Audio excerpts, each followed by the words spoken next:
সম্প্রতি 189 টাকা হলো গিয়ে সয়াবিন তেল, এবং পাম অয়েল করা হয়েছিল 169 টাকা।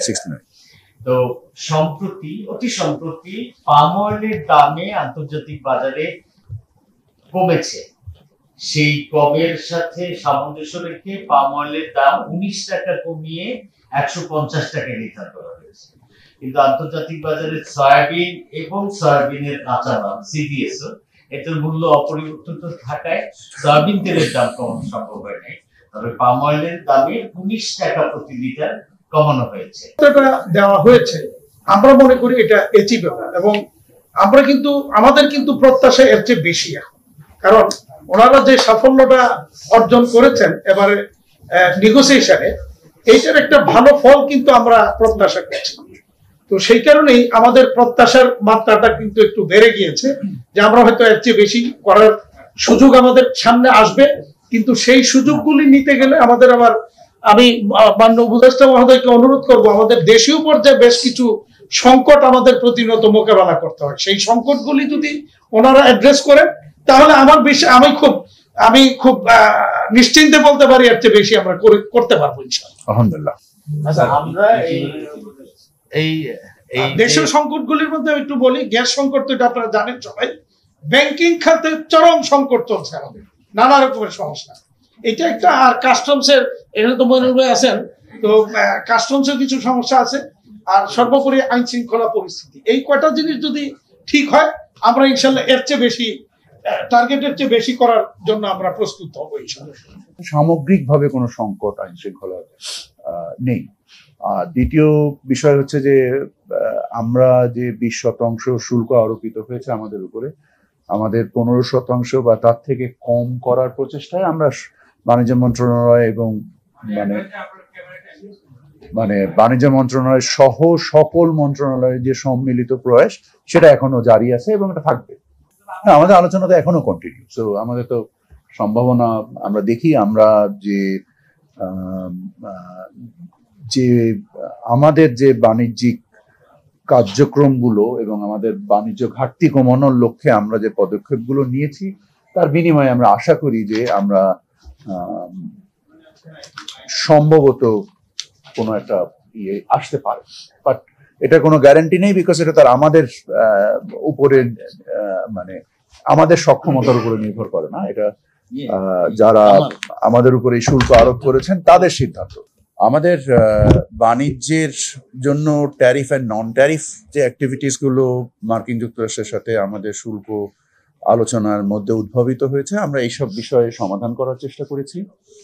এবং আমাদের যে টেকনিক্যাল ব্যারিয়ার্স ট্রেড যে বিষয়গুলো ছিল, এগুলো আমরা অ্যাড্রেস করার চেষ্টা করেছি। এবং আমাদের ছাড় দেওয়া অ্যাজ সাচ, আপনারা জানেন যে আমাদের অনেক ধরনেরই আমদানি শুল্ক যেগুলো অলরেডি 0 থেকে 1% মধ্যে আসে। এই ট্যারিফ লাইনে প্রায় 3800 ট্যারিফ লাইন অলরেডি আমাদের 0 থেকে 1 মধ্যে আছে, 0 এবং 1। সো আমরা এগুলোকে সহ উপস্থাপন করেছি। এর সাথে যদি আমাদের যে খাদ্য পণ্য, এগুলোর অধিকাংশ ক্ষেত্রেই 0, এবং মার্কিন যুক্তরাষ্ট্রের কৃষি পণ্যের ব্যাপারেও যে আগ্রহ, সেটা আমাদের বাণিজ্য ঘাটতি কমাতে সহায়তা করবে। বা আমাদের জ্বালানি পণ্য, এগুলোর সংমিশ্রণে, এবং জ্বালানি পণ্যের ক্ষেত্রে আমদানি শুল্ক অধিক, বাট এটার আমদানিকারক সরকার।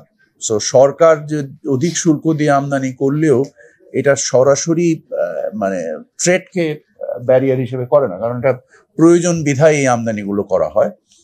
সো আমরা ছাড় দেওয়ার ক্ষেত্রে আমাদের নিজস্ব অর্থনীতির সক্ষমতাকে কোনোভাবেই আমরা ক্ষতিগ্রস্ত করিনি, এবং সে ব্যাপারে আমরা যথেষ্ট সংবেদনশীল ছিলাম।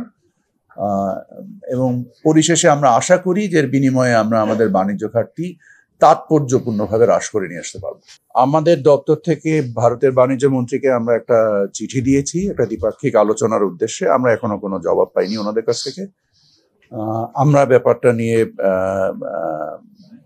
মানে প্রয়োজনীয় যতটুকু সংবেদনশীলতার সাথে এটাকে অ্যাড্রেস করা দরকার, আমরা সেটা করছি। বাট অফকোর্স এটা ওনাদের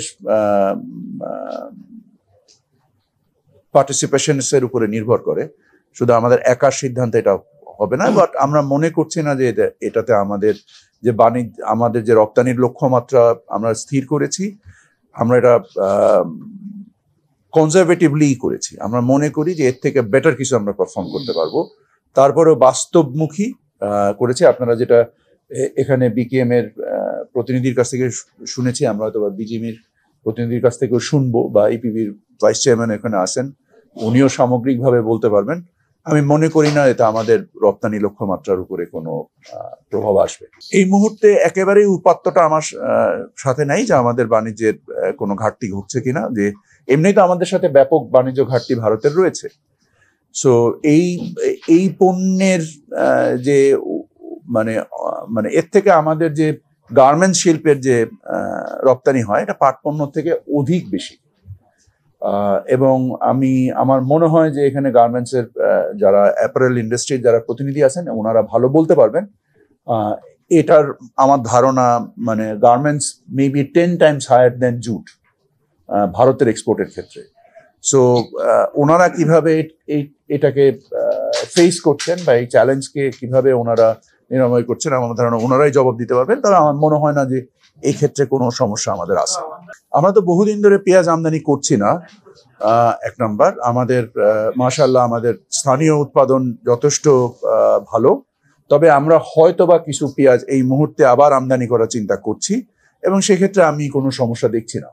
আপনি নিশ্চয়ই দেখেছেন যে আমাদের গত বছরের হাই ডাবল ডিজিট যে অর্জন হয়েছে, এটা তো নিশ্চয়ই ঢিলেমির মাধ্যমে অর্জন করা সম্ভব নয়। সো এগুলো খুবই ব্রড এবং মানে ভেগ মন্তব্য। সো আপনি যদি স্পেসিফিক্যালি বলেন, কোনো পার্টিকুলার মিশনের কথা বলেন, তাহলে আমরা সেই ব্যাপারে নিশ্চয়ই দৃষ্টি দিব।